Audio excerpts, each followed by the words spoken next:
नमस्कार, India news Haryana पर आपका स्वागत है। मैं हूं आपके साथ हेमंत कुमार और चलिए खबरों की शुरुआत करते हैं इस वक्त की बड़ी खबर के साथ। आपको बता दें कि मुख्यमंत्री मनोहर लाल दिल्ली के दौरे पर हैं और अभी वे केंद्रीय जल शक्ति मंत्री गजेंद्र सिंह शेखावत से मिलने के लिए पहुंचे हैं। इस वक्त की बड़ी और अहम जानकारी, सीएम मनोहर लाल दिल्ली के दौरे पर, यहां पर मंत्रियों से उनकी मुलाकात हो रही है और जल शक्ति मंत्रालय पहुंचे हुए हैं सीएम मनोहर लाल। कुछ ही देर पहले की तस्वीरें जब सीएम मनोहर लाल यहां पर जल शक्ति मंत्रालय जल शक्ति मंत्री गजेंद्र सिंह शेखावत से मिलने के लिए पहुंचे। केंद्रीय जल शक्ति मंत्री गजेंद्र सिंह शेखावत से उनकी मुलाकात हरियाणा में नहरों को और ज्यादा बेहतर करने के लिए, पानी की समस्याओं का समाधान करने के लिए कई अहम मुद्दों पर बातचीत जो है वो, और इसके साथ ही हम आपको बता दें इस वक्त की बड़ी और महत्वपूर्ण जानकारी। तो जल शक्ति मंत्रालय पहुंचे हैं सीएम मनोहर लाल।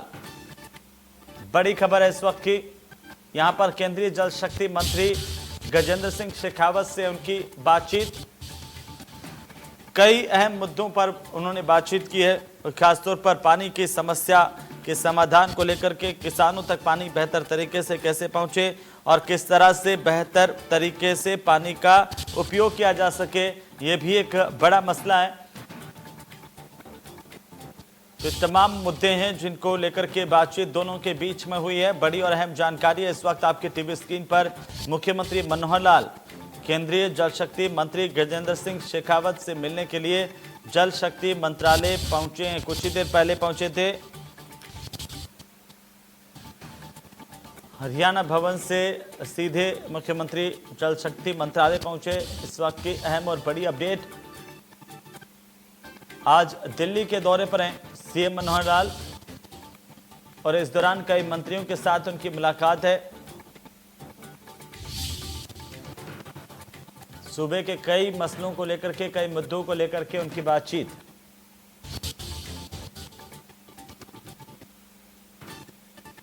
तो बड़ी और अहम जानकारी, इस वक्त की बड़ी खबर हम आपको बता दें, मुख्यमंत्री मनोहर लाल की जो मुलाकात है आज केंद्रीय मंत्री गजेंद्र सिंह शेखावत के साथ।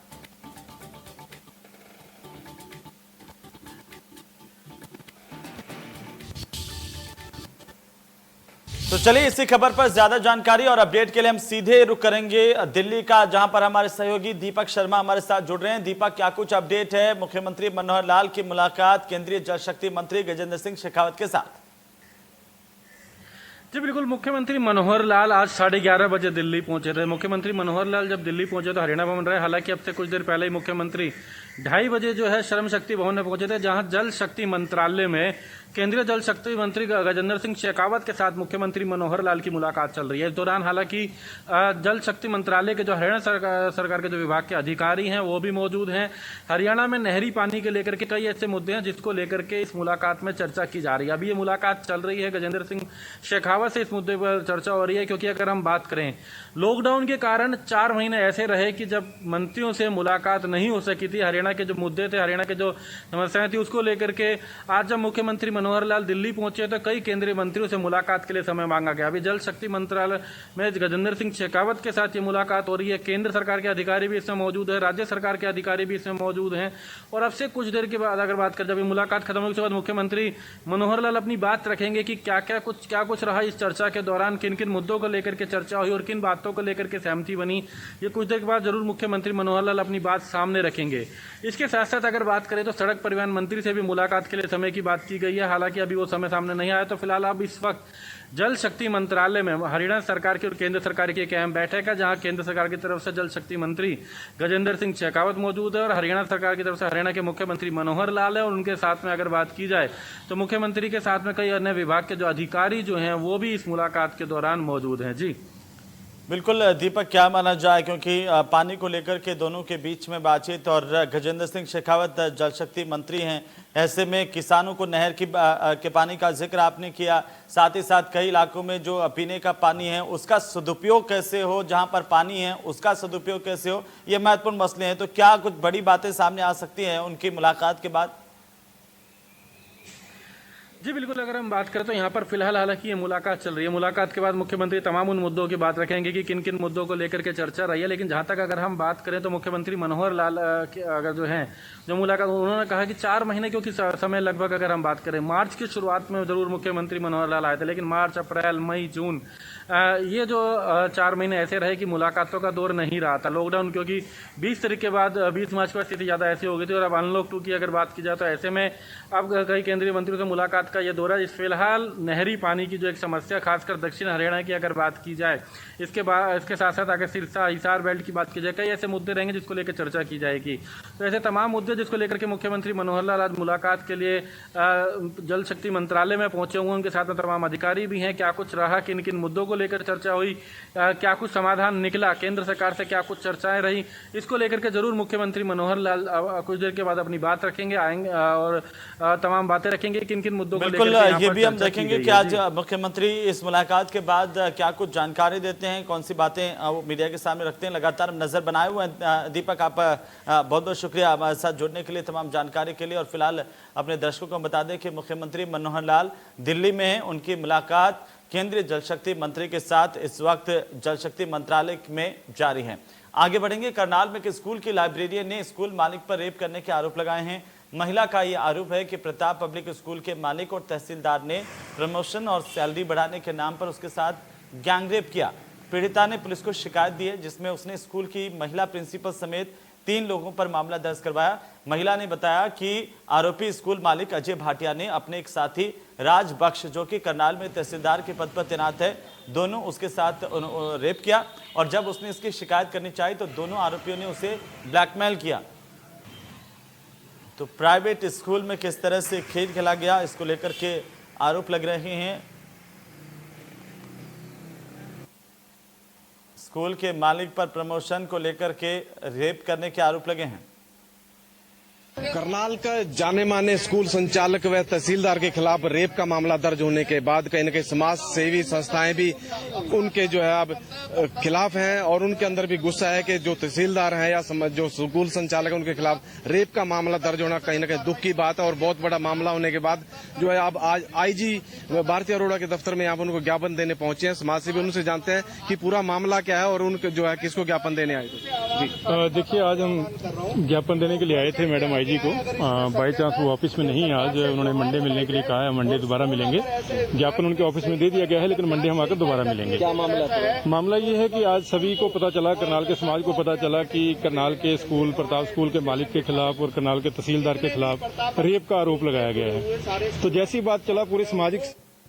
तो वहीं टोहाना से अगली खबर है, जहां पर इंदिरा गांधी महाविद्यालय में छात्रों का हंगामा देखने को मिला। आपको बता दें कि एमकॉम के फाइनेंस एंड अकाउंट विषय में 90% छात्र फेल हुए हैं। स्टूडेंट्स की रिजल्ट को रिवाइज करने की मांग है और इसी को लेकर के ये जो विद्यार्थी हैं इन्होंने हंगामा किया है।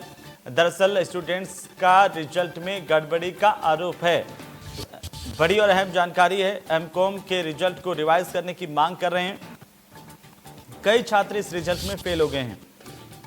तो स्टूडेंट्स की ओर से यह आरोप लगाया गया है कि रिजल्ट में गड़बड़ी हुई, जिसके चलते बड़ी संख्या में छात्र फेल हुए हैं। इंदिरा गांधी महाविद्यालय में ये छात्र एमकॉम के, जिनका हंगामा देखने को मिला है।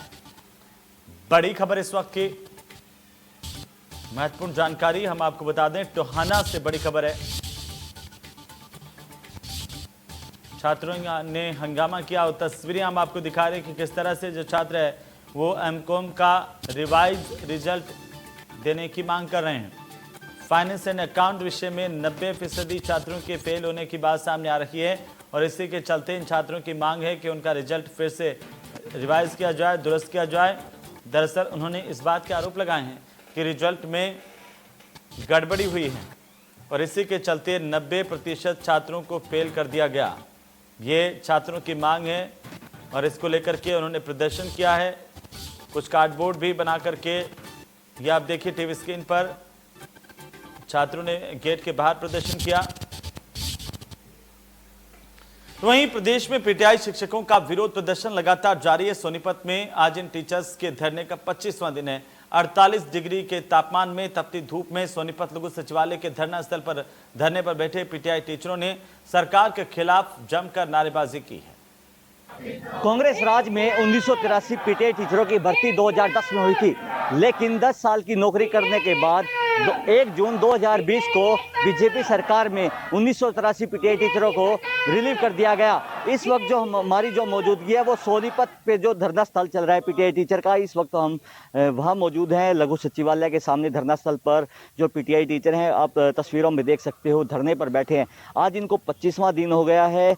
जो तस्वीरें खुद ही बयां करी हैं, जो यहाँ पर जो 8 जो कर्मचारी हैं वो भूख हड़ताल पर भी लगातार बैठ रहे हैं। उनकी मांगे हैं कि उनकी जो बहाली है वो जल्द से जल्द की जाए ताकि जो उनके परिवार का पालन पोषण किया जा सके।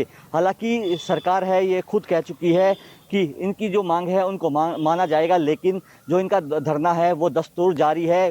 तपती गर्मी है, धूप, तब इस 48 डिग्री की टेम्परेचर में जो पीटीआई टीचर हैं वो लगातार धरने पर बैठे हैं। इस वक्त हमारे साथ एक पीटीआई टीचर मौजूद हैं। सर, क्या आपकी मांगे हैं और क्यों आप धरने पर बैठे?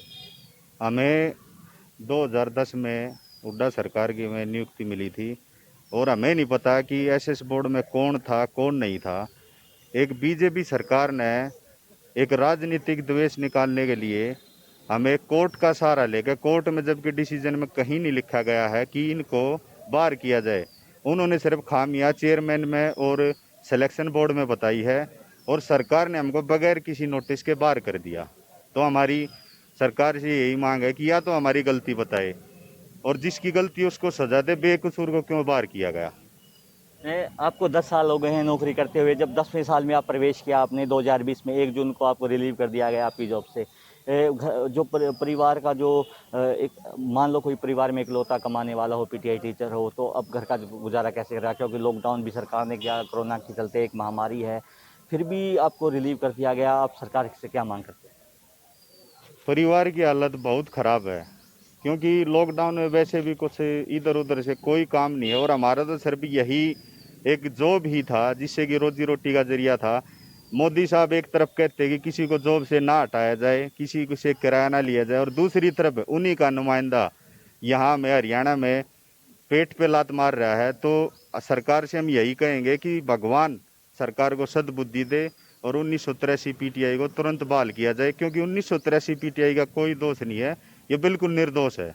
हमारे साथ और जो कर्मचारी हैं या फिर कहें जो पीटीआई टीचर हैं, उनके समर्थन के लिए यहाँ पे अलग अलग जैसे इंटेक है, सर्व कर्मचारी हरियाणा संघ के जो कार्यकर्ता हैं वो यहाँ पर लगातार पहुँचते रहते हैं। हमारे साथ सोलंकी जी मौजूद हैं, सर्व कर्मचारी संघ में इनका एक बड़ा अहम योगदान है। सर, किस तरह से आप पीटीआई टीचरों का जो समर्थन है वो कर रहे हो? ये जो है ना, इनको गैर कानूनी ढंग से इनको निकाला है और हमारा ये इसलिए समर्थन है कि भाई इनको 10 साल से ये सर्विस कर रहे हैं, ये रेगुलर हैं और सुप्रीम कोर्ट के फैसले में कहीं ये नहीं लिखा कि इनको रिलीव कर दो। वो सरकार ने उस फैसले का बल्कि उल्लंघन किया है और सरकार इनको रीइंस्टेट कर सकती है। आप देखते हैं कि सरकार चाहे तो ऑर्डिनेंस ले आए, चाहे विधानसभा बुला के उसमें 70 में पास कर दे कि भाई इनको सबको ले लें। पहले हमारे यहाँ प्रेसिडेंट्स हैं कि भाई जो गेस्ट टीचर थे सुप्रीम कोर्ट से हार गए थे और पिछली सरकार ने उनको सबको रिइंस्टेट कर दिया था, जेबीटी टीचरों को रिइंस्टेट कर दिया था। तो सरकार चाहे तो कर सकती है। आपकी तो वहीं कैथल में भी पीटीआई शिक्षक लगातार विरोध प्रदर्शन कर रहे हैं। एक रिपोर्ट देखिए।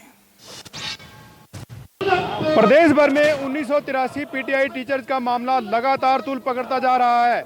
आज धरने का 25वां दिन है और इस समय हम कैथल के लघु सचिवालय में पहुंचे हैं, जहां पर धरने पर पीटीआई टीचर करीब 25 दिन से लगातार बैठे हैं और लगातार सरकार से मांग की जा रही है कि उन्हें बहाल किया जाए। सरकार से बार बार गुहार लगाई जा रही है, जगह जगह धरने प्रदर्शन किए जा रहे हैं, पुतले फूके जा रहे हैं, परंतु सरकार टस से मस नहीं हो रही। लगातार पीटीआई टीचर्स की मांग है कि उन्हें बहाल किया जाए, सरकार से मांग की जा रही है। हालांकि विपक्ष के नेता भी कई बार यहां आ चुके हैं और कई मंत्रियों से ये लोग मिल चुके हैं, परंतु अभी तक इनकी समस्या का कोई समाधान निकलकर सामने नहीं आया। कई लोग इस तरह के भी हैं जिनकी एज 55 साल के करीब हो चुके हैं और वो रिटायरमेंट के नजदीक हैं। अब उनको हटाया जा रहा है और कई विडो भी हैं, विधवा भी हैं जिनके सिर्फ इसी पर डिपेंड कर रहे हैं, परंतु सरकार उन्हें वापस लेने का नाम नहीं ले रही। लगातार सरकार से गुहार लगाई जा रही है। ऐसे भी लोग हैं जो आर्मी से रिटायर्ड हुए हैं और जो अवार्डेड हैं, परंतु सरकार का ये जो रवैया है कहीं ना कहीं उसको लेकर ये काफ़ी परेशान हैं, काफ़ी दुखी हैं। कई बार सरकार के धरने प्रदर्शन सरकार के खिलाफ किए जा चुके हैं, पुतले फूके जा चुके हैं, परंतु सरकार टस से मस नहीं हो रही। अब सरकार ने ये ऐलान किया है कि इनकी परीक्षा ली जाएगी, परंतु ये इसके लिए तैयार नहीं है। हमारे साथ एक आर्मी से रिटायर्ड भी हैं जो पीटीआई टीचर हैं, उनसे हम बातचीत करेंगे। सर, क्या नाम है आपका? और आप आर्मी से रिटायर्ड हैं और उसके बाद पीटीआई टीचर में आपकी ज्वाइनिंग हुई थी। हाँ सर। तो क्या स्थिति है अब? सर, मैं सुबेदार मेजर दलवीर कुंडू एक्ट 4 जाट से रिटायर होकर के 2010 में मैंने पीटीआई की सर्विस ज्वाइन की। मैंने आर्मी के अंदर 1983 में ऑपरेशन ब्लू स्टार लड़ा। मिलिट्री इंटेलिजेंस स्कूल के अंदर मैं इंस्ट्रक्टर रहा। बैलगांव कमांडो स्कूल में मैं इंस्ट्रक्टर रहा। उसके बाद जो ब्लैक कैट कमांडो वर्ल्ड की मानी हुई कमांडो है उसके अंदर मैंने इंस्ट्रक्टर रहा। 1991 में मैंने गोल्ड मेडल लिया, Asiad gold medal south Asian federation, जो कि कोलंबो के अंदर हुआ था। मैंने ऑपरेशन हिफाजत लड़ा जो कि नागालैंड के अंदर ओ पवन लड़ा। लंका के अंदर मैंने ऑपरेशन लड़ा ओ पवन। उसके बाद ऑपरेशन विजय जो 4 जाट से ही शुरू हुआ था। मैं जो लेफ्टिनेंट सौरभ कालिया और अमित भारद्वाज की पलटन का हूँ। जो अमित भारद्वाज शहीद हुए थे, जो पलटन में ये जाहिर किया था कि दुश्मन हमारे इलाके में घुसा हुआ है। और सर्टिफिकेट ले इसमें आपके दिखाना चाहेंगे क्या क्या सर्टिफिकेट है आपके पास? ये प्लीज थोड़ा कैमरे के सामने दिखाइए। ये 52 कमांडो जो एनएसजी कमांडो है उसके अंदर मैं ऑपरेशन ब्लू स्टार लड़ा था। जो ये मिलिट्री इंटेलिजेंस स्कूल पुणे जो इंस्ट्रक्टर रहा हूँ। ये जो आर्मी की कमांडो है उसके अंदर मैं इंस्ट्रक्टर रहा हूँ। ये मिलिट्री इंटेलिजेंस स्कूल के अंदर मैं इंस्ट्रक्टर रहा हूँ। मैं बैलगांव कमांडो स्कूल जो अक्षरधाम ऑपरेशन हुआ था, हमारे जो माननीय गृह मंत्री लाल कृष्ण आडवाणी जी नेतृत्व करके अक्षरधाम ऑपरेशन में हमने मिलिटेंटों को मार गिराया था।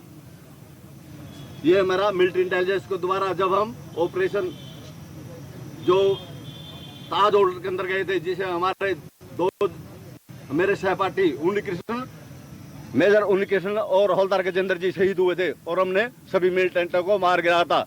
तो आपको दिख रहा है कि काफ़ी आपके मेडल भी दिख रहे हैं ये, और कहीं ना कहीं कई मेडल भी हैं आपके पास। जिस तरह सरकार का जो रवैया है, इस तरह के जो आर्मी के लोग जिन्होंने देश की सेवा भी की है और अब जो आप पीटीआई टीचर के पद पर आप लगे थे और उसमें कहीं ना कहीं आप सेवा दे रहे हैं, उसके बाद सरकार ने आपको हटा दिया है, तो क्या ये सरकार का जो रवैया है, रुख है, कहीं ना कहीं आपको लग रहा है, जो आपकी एज भी करीब 54 साल के करीब?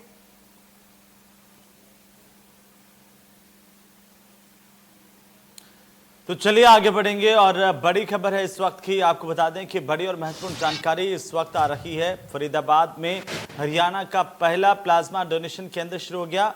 ईएसआई मेडिकल कॉलेज में प्लाज्मा स्टोर करने के लिए आधुनिक मशीनों से लैस एक सेंटर बनाया गया है, जिसमें 1 साल तक प्लाज्मा को सुरक्षित रखा जाएगा। वहीं कोरोना की अपडेट हम आपको बता दें इसी बीच बड़ी अपडेट कोरोना को लेकर के।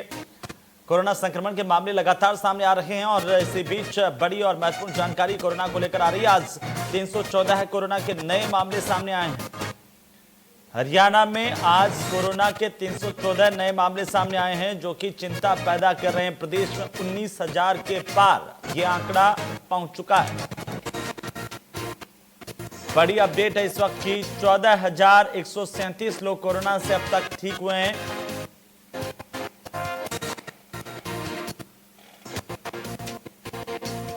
गुरुग्राम में आज 98 केस सामने आए हैं। सोनीपत रोहतक में भी काफी केसेस सामने आए हैं। सोनीपत में 85, रोहतक में 36 नए केस मिले हैं।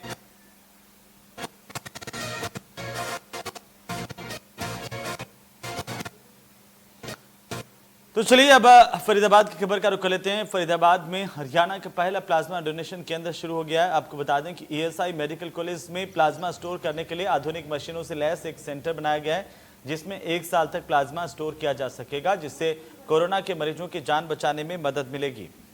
दरअसल जो लोग कोरोना को मात देकर ठीक हो चुके हैं वे सभी प्लाज्मा डोनेट कर पाएंगे। तो 1 साल तक यहां पर डोनेट किया हुआ प्लाज्मा है उसको सुरक्षित रखा जाएगा। वहीं औद्योगिक नगरी पानीपत में लगातार बढ़ते कोरोना संक्रमण को देखते हुए स्वास्थ्य विभाग ने सिविल अस्पताल परिसर में स्थित पार्क में कोविड वाटिका तैयार करवाई है।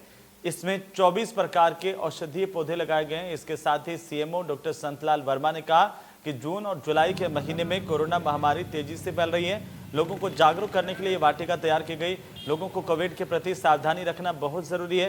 हालांकि समय समय पर लोगों को इस महामारी के प्रति जागरूक किया जाता रहता है। उन्होंने मास्क लगाकर घर से बाहर निकलने और सोशल डिस्टेंसिंग की पालना की अपील की है।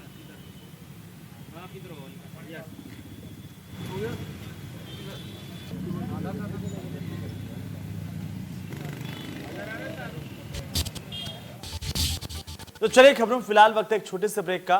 चलिए।